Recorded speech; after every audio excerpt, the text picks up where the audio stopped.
So hello class 8 এর ভাই বোনেরা, আশা করছি তোমরা সবাই ভালো আছো। তোমাদের তো অলরেডি অনেক স্কুলে পরীক্ষা শুরু হয়ে গেছে, আবার অনেক স্কুলে এখনো পরীক্ষা শুরু হয়নি।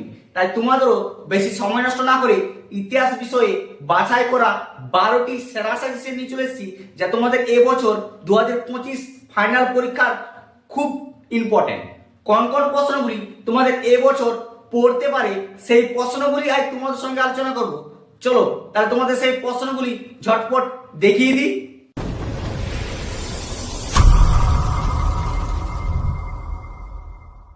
প্রশ্নমান 2 এর সাজেশনগুলি দেখার আগে তোমাদের কাছে ছোট্ট একটা অনুরোধ, তুমি যদি চ্যানেলটিতে নতুন হয়ে থাকো তাহলে সাবস্ক্রাইব করে দিও, আর সাজেশনগুলি ভালো লাগলে বন্ধুদেরকে শেয়ার করে জানিয়ে দাও। দেখো ক্লাস 8 তোমাদের এই যে 12টি প্রশ্ন দিয়েছি মান 2 এর, এই প্রশ্নগুলি প্রতিটি স্কুলের কমন এবং বাছাই করা সাজেশন।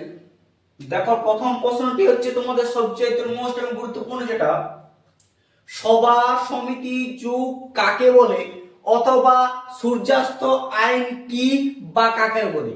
দুটাই মোস্ট ইম্পর্টেন্ট, যে কোনো একটি দিতে পারে। 2 নম্বর প্রশ্ন হচ্ছে ডিরোজিও কে ছিলেন, তার অনুগামীরা কি নামে পরিচিত। 3 নম্বর হচ্ছে মোস্ট ইম্পর্টেন্ট অলিন্দ যুদ্ধ বলতে কি বোঝায়, অথবা সত্যাগ্রহ কি, অথবা সতীদাহ প্রথা কি। মোস্ট ইম্পর্টেন্ট প্রশ্ন। 4 নম্বর হচ্ছে অহিংস সত্যাগ্রহ বলতে কি বোঝো, অথবা কাকে কেন সীমান্ত গান্ধী বলা হয়। এই প্রশ্নটি সবচাইতে বেশি কমন যোগ্য।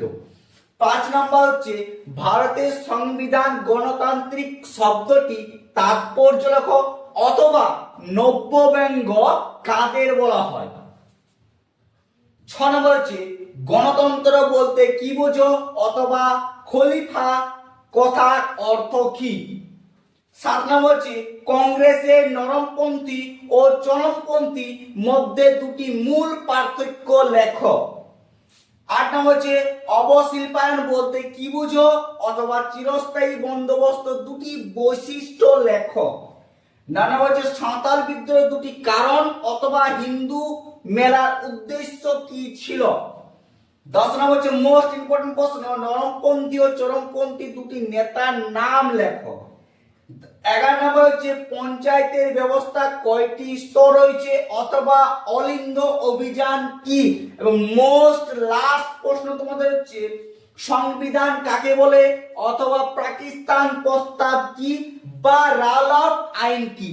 এই যতগুলি প্রশ্ন দিলাম তোমরা ভালো করে প্র্যাকটিস করো, আশা করছি তোমরা সব কমন পাবে।